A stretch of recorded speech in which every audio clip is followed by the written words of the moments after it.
내 사랑하는 형제들아, 너희가 알지니 사람마다 듣기는 속히 하고 말하기는 더디하며 성내기도 더디하라. 거룩한 주일 일부 예배 나오신 여러분을 주님의 이름으로 사랑하고 축복합니다. 주 안에서 살아가는 삶이 복이고 은혜인 줄로 믿습니다. 봄이 지나가고 성큼 여름이 다가오는 날씨인 것 같습니다. 항상 주 안에서 강건하시길 소망하며 우리 옆에 분들과 좀 인사할까요? 좀 떨어져 앉으셨지만 항상 주 안에서 강건하십시오. 인사합시다. 항상 주 안에서 강건하십시오. 건강이 참 중요한데 저는 여러분의 삶이 육적인 건강도 중요하지만 영적인 건강도 여러분 삶에 넘쳐나시길 간절히 소망합니다. 조선시대의 유명한 한의사죠. 허준이 쓴 책 동의보감이 있습니다. 그 책 중에 보면 통즉불통, 불통즉통이라고 하는 한자 성어가 있습니다. 이 말은 뭐냐면 혈액이 통하면 안 아프고 혈액이 안 통하면 아프다라고 하는 뜻입니다. 이 말은 소통을 의미하죠. 우리가 육체적인 이 혈액의 흐름에 소통도 중요하지만 우리가 요즘 이 시대는 육적인 질병보다 우울증, 정신적인 어려움들이 참 많아요. 그런데 그 어려움들이 다가오는 이유가 뭔가 보았더니 마음의 병들은 다 소통의 문제더라고요. 서로가 얘기가 되지 않고 내 얘기는 들어주지 않고 남의 얘기만 하고 이런 이야기들 때문에 내 마음이 아프고 힘들 때가 있다라는 거죠. 또 내 내면에 있는 모든 것들을 꺼내놓지 못할 때 이런 것들이 영적으로 어떻게 보면 정신적으로 아픔이 오고 다가올 수 있다라는 것입니다. 이런 혈액적인 소통도 중요하지만 저는 여러분 가운데 영적인 소통이 주 안에서 회복되어져서 영육 간에 강건한 여러분 되시길 간절히 소망합니다. 그래서 요한도요. 요한 3서 1장 2절에 보면 사랑하는 자여 내 영혼이 잘된 같이 범사가 잘되기를 힘써 간구하노라 라고 하는 말씀에서도 보면 우선순위가 뭡니까? 영혼이거든요. 영혼의 건강이 있어야 내 마음에 내 정신적인 건강이 있어야 육신적인 건강도 따라온다는 거죠. 저는 여러분이 항상 주 안에서 강건한 삶, 영육 간에 하나님이 기뻐하는 삶을 사시길 간절히 축복합니다. 소통이 왜 중요할까? 소통이 잘 되면 사람과의 관계는 너무나도 행복하고 즐거운 일이 아닐까 생각해 봅니다. 서로 통하지 않는 사람과 함께 있는 시간은요, 너무나도 길게 느껴지겠죠. 여행을 가도 3, 4시간 버스를 타도 3, 4시간처럼 느껴지지 않는 것은 대화가 통하는 사람이 옆에 있다면 즐거운 여행이 되지만 단 1시간만 버스를 타고 가도 대화가 되지 않고 답답한 사람하고 가면 아마 이 1시간이 3, 4시간처럼 느껴질 때도 우리가 있지 않을까 생각해 봅니다. 그런 것처럼 통하는 사람과 함께 있는 시간은 너무나도 행복하다는 거죠. 순식간에 시간이 지나가 버린다는 거죠. 듣는 것만으로 마음을 얻는다라고 하는 책이 있습니다. 이 책의 저자인 마이클 니콜스 심리학 교수인 이분은요, 35년 동안 상담 치료사로 활동한 분인데요. 저자는 이런 얘기합니다. 오늘 여러분들에게 소통에 대해서 이야기하는데 이 소통의 문제점은 한마디로 듣기 부족이다라고 말을 합니다. 다른 한 사람이 말하면 다른 한 사람은 들어야 하는 것은 당연한 일이죠. 하지만 많은 사람들이 자기 이야기만 하려고 하지 상대방의 말을 들으려고 하지 않는다라는 것입니다. 오늘날의 시대도 소통하지 않으면요, 살아가기가 너무나 힘든 시대입니다. 기업이 소비자와 소통하지 않으면 살아남을 수가 없습니다. 인터넷 영상에 보면 전 대통령이었던 고 노무현 대통령이 국민과의 소통에 대한 이야기를 하는데 SNS로 문자로 대화하는 것을 보면서 그때그때 잘 대답해주고 대화하는 모습이 참 지혜로웠던 것 같습니다. 그런 것처럼 정치인들도요, 국민과의 소통이 중요하죠. 부부가 또 서로 소통하는 것도 중요하죠. 새롭게 우리 지자체, 시장, 도지사 많은 사람들이 새롭게 뽑혔는데 이 사람들이 하는 것도 소통이 매우 중요하지 않을까. 독불장군식으로 자기 마음대로 한다면 국민들이 그들을 다시 뽑아주겠습니까? 국민들을 위해서 또 시민들을 위해서 자기가 맡은 역할을 잘 할 때 또 국민들의 이야기를 잘 들어서 시정에 반영할 때 그게 아름다운 소통을 이어갈 때 아름다운 시가 되고 아름다운 나라가 될 수 있다는 거죠.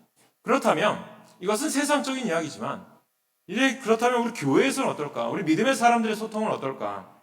목사와 성도가 서로 소통하지 않으면요, 교회를 바르게 세워나갈 수가 없는 거죠. 듣기는 속히하고 말하는 것을 더디하라. 오늘 본문 야고보 사도는요, 19절에서 이런 말합니다. 우리 19절 말씀 한번 같이 한번 다시 합독할까요? 19절 다시 읽습니다. 시작. 내 사랑하는 형제들아, 너희가 알지니 사람마다 듣기는 속히하고 말하기는 더디하며 성내기도 더디하라. 아멘. 이 말씀처럼 이 말씀을 하는 이 야고보 사도의 의도가 무엇일까? 당시 성도들이요, 이거와는 정반대로 하기 때문이었다는 거예요. 곧 말하기는 속히 하려 하는데 들으려고 하지 않았다라는 거죠. 이런 모습을 보고 야고보 사도는요, 말하는 것은 더디하고 듣는 것을 속히 하라고 말씀합니다. 하나님께서 사람을 만드실 때 입은 하나 만드셨죠. 그러나 귀는 두 개를 만드셨어요. 이는 말하는 것보다 듣는 것을 두 배로 하라고 하는 의미가 있다라는 것입니다. 그래서 오늘 여러분들에게 나누고 싶은 것은요, 첫 번째는요, 경청이 소통을 만든다라는 것입니다. 여러분, 그냥 듣는 것과 경청은 다릅니다. 이 경청이라고 하는 한자성어를 분석해 보면 귀를 기울여 듣는다라는 뜻입니다. 그래서 우리가 사람의 말을 대충대충 듣는 것은 어렵지 않습니다. 건성으로 듣는 것은 어려운 일이 아닙니다. 하지만 경청하는 것은 생각보다 쉽지 않다라는 거죠. 그래서 사람들은 상대방을 설득하기 위해서 이런 말 하죠. 언변, 말을 잘해야 된다라고 하지만 중요한 것이 있다면 상대방을 이해하고 소통하기 위해서는 말을 잘해야 된다고 생각하지만, 물론 틀린 말은 아니지만 중요한 것은 내가 들리지 않는다면, 내가 듣지 않는다면 그냥 내 소리만 하다가 끝난다라는 거죠. 그래서 그 사람이 대답하고 그 사람이 무엇을 원하고 무슨 뜻을 전하는지 내가 듣고 그에 대한 올바른 대답을 할 때 그것이 아름다운 소통이 되는 것입니다. 여러분, 경청의 힘이라는 책이 있습니다. 그 책에서 최강의 설득은 경청에서 시작된다라는 말이 있습니다. 목사도 보면 이런 생각이 듭니다. 여러분, 목사도 어떤 성도를 좋아할까요? 여러분, 어떤 생각하세요? 여러분도 좋아하는 친구는 어떤 친구가 가장 좋은 친구가 여러분들의 친구가 될까요? 내 말을 잘 들어주는 사람이 좋은 친구가 되겠죠. 그런 것처럼 목사는 어떤 성도를 좋아해요? 바로 말씀을, 성경을, 또한 여러분들이 설교를 경청하는 사람들을 주님, 목사는 좋아한다는 거죠. 목사가 좋아한다기보다 하나님의 뜻이겠죠. 그렇다면 하나님께서 좋아하시는 성도는 어떤 성도일까? 저는 여러분들이 하나님이 기뻐하는 믿음 생활, 하나님이 좋아하고 하나님 응답받는 신앙생활하기 원하는데, 일단 하나님이 좋아하는 성도는 어떤 성도냐? 하나님의 말씀을 경청하는 성도라는 거예요. 하나님의 말씀을 제대로 들을 줄 아는 성도라는 거예요. 들어야지 내가 행동할 수 있기 때문인 아닙니까? 그래서 상대방의 마음을 문을 열기 위해서 가장 먼저 해야 될 것은 상대방의 이야기를 내가 들어야 된다라는 것입니다. 그래서 사람들은 남의 문제보다 자신의 문제에 몇백 배 더 관심을 많이 갖고 있어요. 그러나 사람들은 아무리 다른 사람의 문제가 크다 해도 그 문제에 집중하기보다는요, 내 문제, 내 생각에 가득 차 있다는 거죠. 그래서 이런 얘기하죠. 기근으로 아프리카에서 하루에 몇십 명이, 몇백 명이 죽어나가는 것도, 그것보다도 당장 내가 조금 아픈 것조차도 그것이 내가 아픈 것이 더 중요하다고 생각하지, 다른 사람이 가지고 있는 10가지 문제보다 내가 가진 한 가지 문제가 더 중요하다고 생각하지, 이런 마음이라는 거죠. 사람들은 내 이야기 하고 싶어 해요. 내가 하고 싶은 이야기, 내 이야기를 하는데 상대방이 그것을 잘 경청해 주면 어떻겠습니까? 마음이 열린다는 거죠. 목사도 그런 생각 듭니다. 신방을 가거나 또 이제 여러분들이 상담하거나 그럴 때 가장 중요한 게 뭐냐면 듣는 거죠. 여러분들이 어떤 이야기 하느냐, 여러분들이 어떤 신앙의 상태냐를 듣는 다음에 그것을 말씀으로 해석해주고 말씀으로 올바로 접근해 주는 것이 목사의 가장 중요한 역할인 거죠. 그래서 보면 두 번째로 경청을 잘하는 사람이 있어요. 데일 카네기입니다. 인간의 심리를 분석하고 인간관계론을 체계화시킨 데일 카네기가 한 번은요, 어느 파티에 초대를 받았어요. 저명한 식물학자를 만나요. 또 카네기는 식물학자에게 흥미로운 식물의 이야기를 듣는 것이 재미가 있었다고 합니다.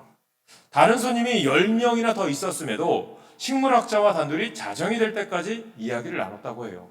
물론 카네기는 식물에 대해서 아는 것이 거의 없었기 때문에 주로 이야기를 들어주는 입장이었대요. 이제 파티가 끝나고 돌아갈 시간이 되었을 때 식물학자는요, 파티를 열어준 주인에게 카네기 씨는 흥미로운 재담꾼이군요 라고 말하면서 카네기에 대해서 이것저것 물었다고 합니다. 사실 카네기는요, 식물학자와의 대화에서 거의 아무 말도 하지 않았어요. 아니, 하고 싶어도 식물에 대해 아는 것이 없어서 말을 할 수가 없었어요. 단지 그가 했던 것은요, 식물학자의 이야기를 진지하게 잘 들어주었던 것 뿐입니다.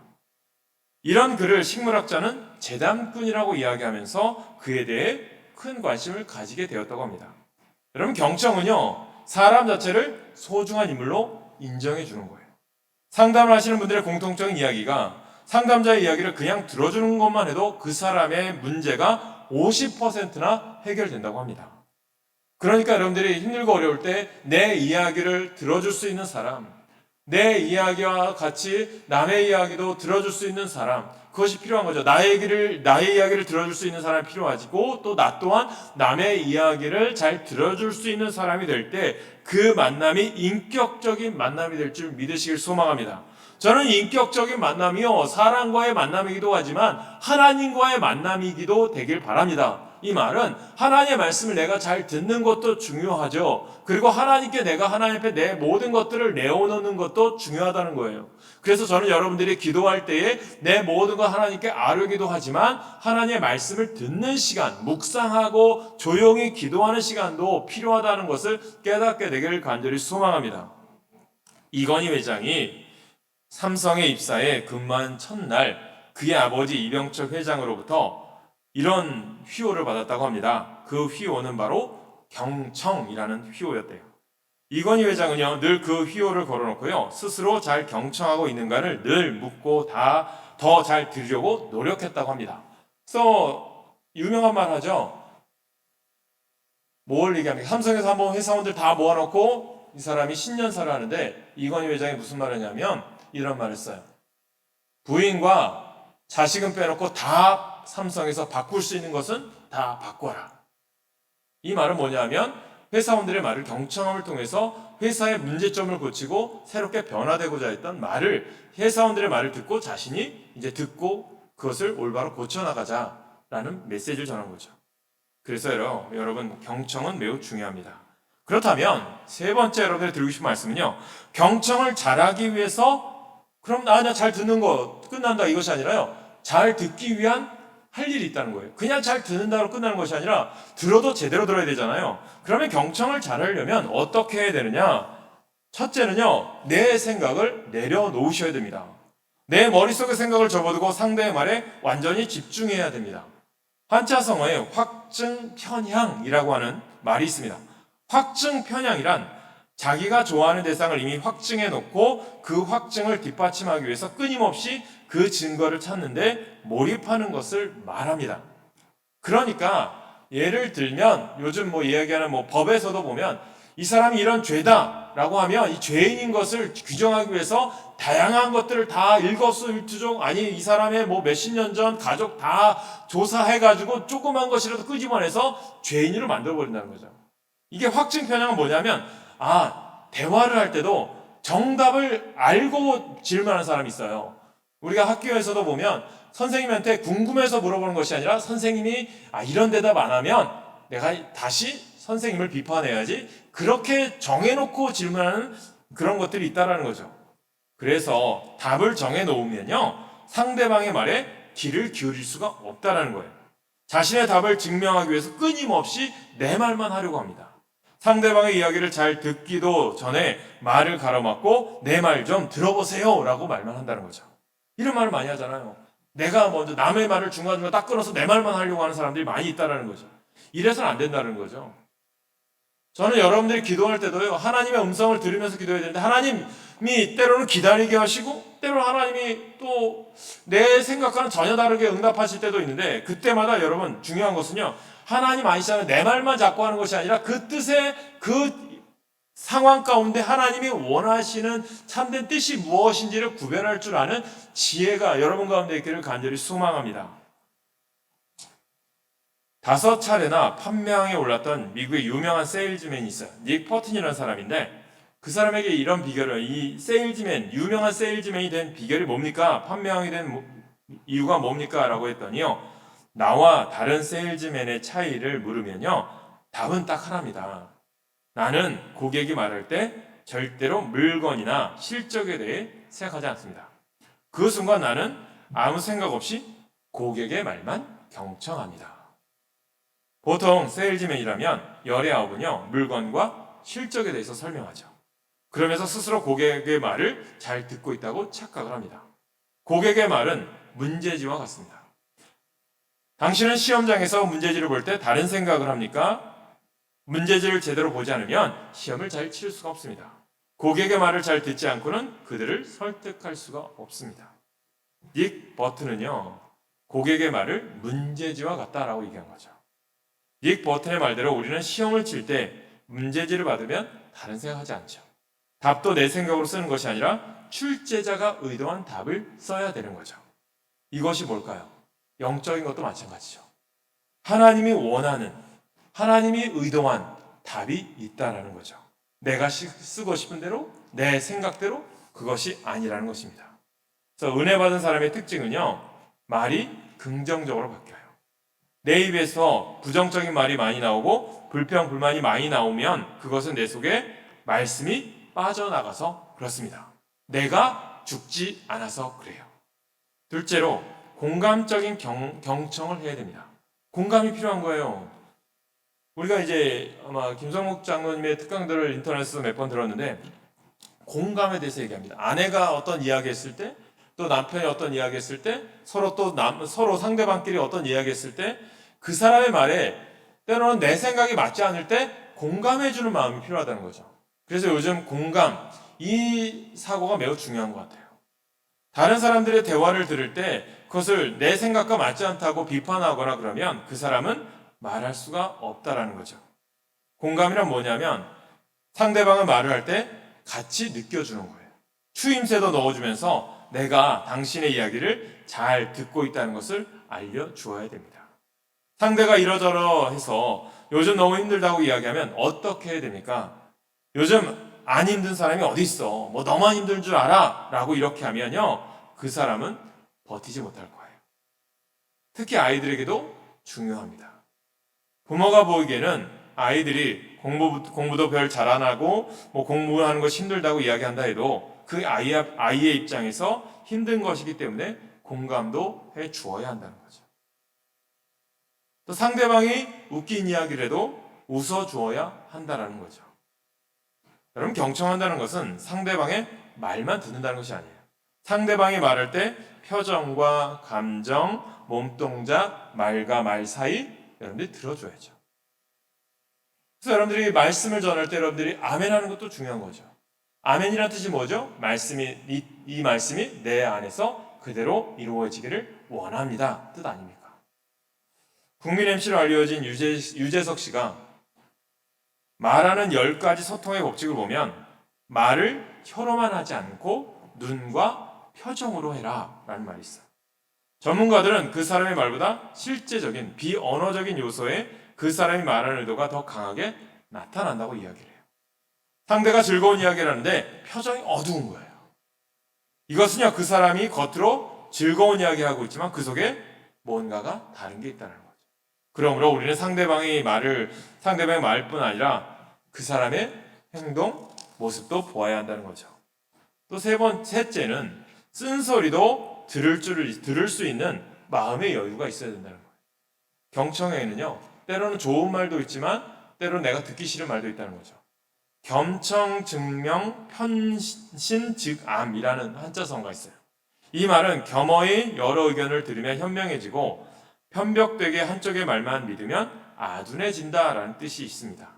이 구절은요, 당 태종이 군주의 처신에 대해 물었을 때 그 신하인 위징이 대답했던 말 가운데 나와요. 당 태종이 위징에게 물어요. 군주가 어떻게 해야 현명해지고 어떻게 하면 어리석어지는가? 라는 질문을 한 거죠. 위징이 이런 말을 합니다. 이제 지혜로운 사람이니까 군주가 현명해지는 것은 여러 명의 의견을 두루 듣기 때문이며 아둔해지는 것은 한쪽으로 치우쳐 몇 사람의 말만 듣기 때문입니다. 이런 말을 했어요. 이런 말을 어디서 알 수 있을까요? 성경에 보면 솔로몬 이후 시대에 여로보암과 르호보암을 통해서 북이스라엘과 남유다가 갈라질 때 솔로몬의 아들이 누구의 말을 듣지 않습니까? 원로들의 말을 듣지 않아요. 뭐냐면 지혜로운 사람들의 말을 듣지 않아요. 자기 말만 하려고 하고 자기 편만 들어주는 사람의 말만 듣다가 결론은 여로보암을 통해서 북이스라엘이 분리해 나가고 10지파가 분리해 나갑니다. 안타까운 모습 아닙니까? 그러니까 올바른 군주가 되길 원하고 올바른 리더가 되길 원한다면 서로의 말을 다 들을 줄 아는 사람이 필요하다는 거죠. 또 북왕국이었던 북이스라엘의 아합 왕과 남유다 여호사밧 왕이 길르앗 라몬을 함께 공격을 하기로 합의를 했어요. 남과 북이 연합한 거죠. 여호사밧 왕은요, 하나님을 잘 섬기는 왕이었기에 아합 왕에게 부탁하기를 여호와의 선지자에게 전쟁에 나가는 부분에 대해서 하나님께서 어떻게 말하시는지 우리가 한번 알아봅시다. 그러니까 이 말은 뭐예요? 기도합시다. 하나님의 뜻이 있는지, 우리가 서로 인간적으로 연합을 했으면 군대도 많아지고 힘도 강성해지니까 이기겠죠 라고 생각했지만 그래도 하나님의 뜻이 어디 있는지 물어봅시다 라고 질문한 거죠. 지혜로운 사람인 거죠. 이때 400명의 선지자들은 하나님께서 적들을 왕의 손에 넘기셨으니 올라가 싸우시라고 똑같은 예언을 했습니다. 하지만 미가야는 싸움에 올라가면 아합 왕이 죽을 것이라고 하는 예언을 했어요. 아합은 미가야가 자신에 대해 항상 흉한 일만 예언한다면서 그의 말을 무시하고 오히려 전쟁에서 돌아올 때까지 그를 감옥에 가두라고 명령을 내려요.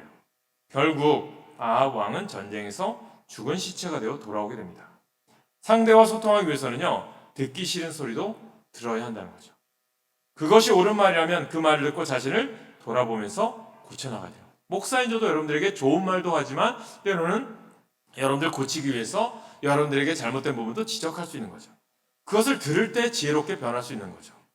그러므로 여러분들 결론을 드리고 싶은 말씀은, 여러분들에게 드리고 싶은 것은 우리가 세상적인 소통, 부부 간에 또 여러분들 사회성에서 어떤 소통 그런 얘기했지만 저는 여러분들에게 있어서 가장 중요한 것은 믿음의 사람들은 다른 어떤 소통보다도요 하나님과의 소통이 더 중요하게 여기실 간절히 소망합니다. 왜냐하면 하나님과 올바른 관계성이 되어야 사람들과도 올바른 관계성이 유지되기 때문이에요. 그리스도인은 사람과의 소통도 중요하지만 하나님과의 소통이 중요한 거예요. 하나님과의 소통을 위해서 먼저 우리는 하나님의 말씀을 들을 수 있는 귀가 열리시길 간절히 소망합니다. 하나님께서는 이스라엘 백성들에게 끊임없이 저들이 내 말을 듣지 않는다고 말씀하셨어요. 하나님의 말씀을 듣지 않고 자기 하고 싶은 대로 살아가면 고통을 당할 수밖에 없습니다. 한나는요, 아이를 낳을 수 없는 여인이었지만 하나님의 은혜로 사무엘을 낳았어요. 한나는 아들을 주시면 하나님께 드린다고 약속했기 때문에 사무엘이 졌을 땐 이후에 엘리 제사장에게 데리고 나왔습니다. 엘리가 제사장이던 시절 이스라엘의 영적인 상태는 이렇게 표현을 하고 있습니다. 사무엘상 3장 1절에 보면 여호와의 말씀이 희귀하여 이상이 흔히 보이지 않았더라 라고 말씀해요. 여호와의 말씀이 희귀하였다는 것은요, 하나님께서 말씀해 주시는 일이 드물었다는 거예요. 하나님께서 말씀해 주시는 일이 드물었다는 것은 무엇을 의미하는 것일까요? 하나님의 말씀을 듣는 사람도 없었고 하나님 말씀에 관심이 있는 사람도 없었다는 거예요. 하나님과 소통이 되지 않았다라는 거예요. 얼마나 안타깝습니까? 여러분, 왜 솔몬 왕이 하나님의 큰 축복을 받게 된 줄 아세요? 이런 생각을 하죠. 하나님께 1,000번째 드렸으니까, 많은 재물을 드렸으니까 하나님이 그에게 복 주셨구나. 그게 아니에요. 솔로몬이 1,000번째를 드린 후에 하나님께서 너가 정말 정성껏 하나님께 이러한 예물을 드리니까 감사하니까 하나님께서 그래도 너의 소원이 무엇이냐? 그때 물으실 때 그 소원이 뭐냐면 이 솔로몬이 원한 게 지혜잖아요. 그 지혜의 원어 히브리어 뜻을 보니까 뭐냐면 듣는 마음을 주세요. 성경 원어를 보면 이게 듣는 마음이에요. 솔로몬은 어떤 거예요? 하나님의 말씀 잘 듣게 해주세요. 그게 하나님께서 기뻐하셨던 거예요. 저는 여러분들이 오늘 기도할 때에 하나님과의 관계, 하나님과 소통을 원한다면 오늘 하나님 주신 지혜, 하나님이 주시는 말씀 제가 제대로 듣기를 소원합니다라는 기도가 있길 간절히 소망합니다. 또 백성들의 말을 잘 듣는 왕이 되는 것이 그 소원이었습니다라고 기도한 거예요. 그러니까 뭡니까? 지혜는요, 하나님의 말씀을 잘 들어서 이스라엘 백성들의 말씀이 올바로 하나님의 뜻이 거기에 있는지 없는지를 분별할 수 있는 것이 지혜잖아요. 그걸 원했던 거죠.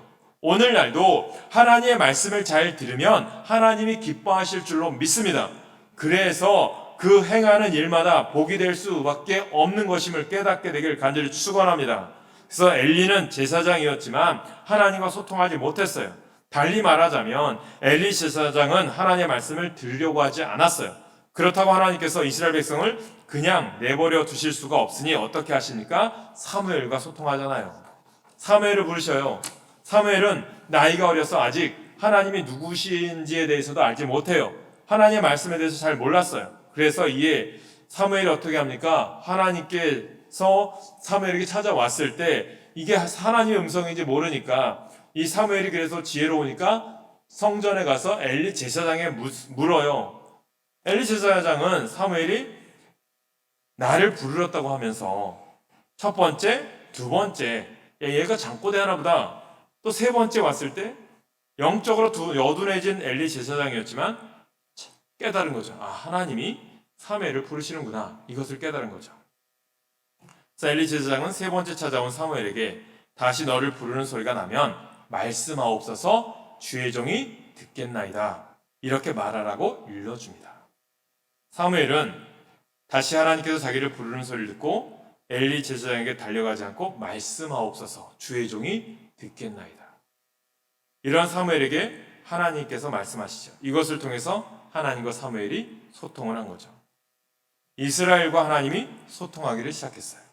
하나님과 소통하는 것은 직분과 상관이 없습니다. 나이와 상관이 없습니다. 나이든 엘리 제사장이 하나님과 먼저 소통하고 그 원리를 사무엘에게 알려주면 얼마나 좋겠습니까? 엘리는 비록 제사장이었지만 하나님의 말씀을 들으려고 하지 않았고 하나님께서 원하시는 삶을 살지 않았어요. 그래서 하나님께서는 어린 사무엘과 소통하기 시작했다는 거죠. 하나님과 인간의 소통도 인간이 하나님의 말씀을 먼저 듣는 데서부터 시작합니다. 사랑하는 여러분, 우리의 기도는 대부분 일방적일 때가 많아요. 기도는 하나님과 대화라고 하는데 우리는 하나님 앞에서 일방적으로 내가 원하는 것만 구하고 마치는 경우가 너무나도 많아요. 우리는 구하는 기도만 해야 하지만 듣는 기도도 하셔야 합니다. 구하는 것만이 기도가 아니라 듣는 것도 기도입니다. 우리가 하나님의 음성을 경청하려고 할 때 하나님께서 우리에게 말씀해 주세요. 하나님과 우리 사이에 소통이 이루어지는 거죠. 소통은요, 경청하는 데서부터 출발하고요. 경청하는 것은 단순히 상대방의 이야기만을 듣는 것으로 그치는 것이 아니라 내 생각을 내려놓고 상대방의 말을 듣고 그가 보여주는 비언어적인 것까지 관심을 가지고 바라보아야 되는 거죠. 또한 그의 말에 공감을 가져줘야 되는 거죠. 때론 상대방이 나에게 하는 쓴소리까지도 들으셔야 되는 거예요. 하나님이 나를 책망하실 때도 들으셔야 된다는 거예요. 우리는 무엇보다도 하나님과 소통하는 믿음의 백성 되시길 간절히 축복합니다. 반주해 주시고요. 저는 여러분들이 참된 행복이 뭘까요? 이런 생각을 했습니다. 저는 여러분의 참된 행복은요, 하나님과 함께하는 게 복이에요. 하나님 오늘도 우리들에게 소통하길 원하고 하나님과 함께 교제하길 원해요. 가진 것이 적어도 감사하며 사는 것, 억울한 일 많아도 주를 위해 참는 것, 내게 주신 작은 힘 나눠주며 사는 것, 비록 짧은 작은 삶 주 뜻대로 사는 것, 이것이 나의 삶의 행복이라고, 이런 고백이 저는 여러분 가운데 있기를 원합니다. 미국 시카고에서 기독교 회의가 열렸어요. 그 회의에서 지금은 러시아가 전쟁 중에 있지만 러시아도 그래도 기독교 국가였어요. 초창기에는. 그러다가 이제 공산화가 되었다가 지금 다시 러시아가 되었지만 그 회의에 러시아에서 참석한 3명이 있었어요. 그 회의에서 이런 질문을 했습니다. 성경에 오류가 없다는 것을 우리가 어떻게 변증할 수 있습니까? 라고 질문했어요. 그 내용을 가지고 사흘 동안 열띤 토의를 했는데 러시아에서 온 이 3명은요 아무 말도 하지 않았던 거예요. 마지막에 그들에게 이제 회의를 주관하는 사람이 이 회의에 참석한 소감이 무엇입니까? 라고 질문을 드렸어요. 그때 이런 말 했습니다. 나는 여러분이 사흘 동안 이 회의를 여는 이유를 이해하지 못하겠습니다. 말씀대로 살다 보면 오류가 없다는 것을 저절로 알 텐데 그런 것을 가지고 뭘 회의를 하고 있습니까? 그 말을 듣고 거기 참석한 사람들이요 모두가 다 숙연해지기 시작했던 겁니다. 토레이 목사님이 이런 말 한 적 있어요. 성경에 많은 번역이 있는데 이 세상에서 가장 위대한 성경 번역이 있다면 그것은 내 삶으로 성경을 번역하는 것이다. 이런 말 했어요. 그렇습니다. 하나님의 말씀대로 살면 우리는 세상의 온갖 역경 속에서도 승리할 수가 있어요.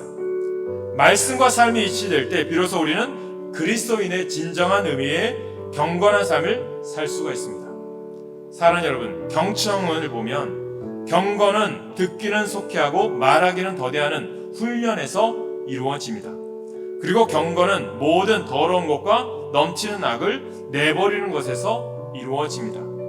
나아가 경건은 듣는 것에 그치지 않고 그 도를 행하는 것에서 이루어집니다. 때문에 진정한 의미의 경건한 삶을 살기 위해서 고아와 과부를 그 환난 중에 돌보는 데까지 나아가야 한다고 성경은 분명히 말하고 있습니다. 여러분, 오늘 주님과 행복한 소통을 하기를 원하십니까? 하나님 앞에서 모든 더러운 것, 넘치는 악을 내어버리시고요. 하나님 말씀에 귀를 기울이시고 그 말씀에 온전히 순종함으로 말미암아 지금 여기에 사랑과 평화가 넘쳐나는 하나님 나라를 건설할 수 있는 그러한 여러분 되십시오. 그럴 때 여러분 가운데 하나님신 은혜와 복이 넘치게 될 줄로 믿습니다. 우리가 이 말씀드린 이 찬양, 행복 찬양하시고 여러분 가운데 하나님의 말씀을 들을 수 있는 귀와 하나님 말씀대로 살아갈 수 있는 능력 달라고 기도하는 시간 갖기 원합니다.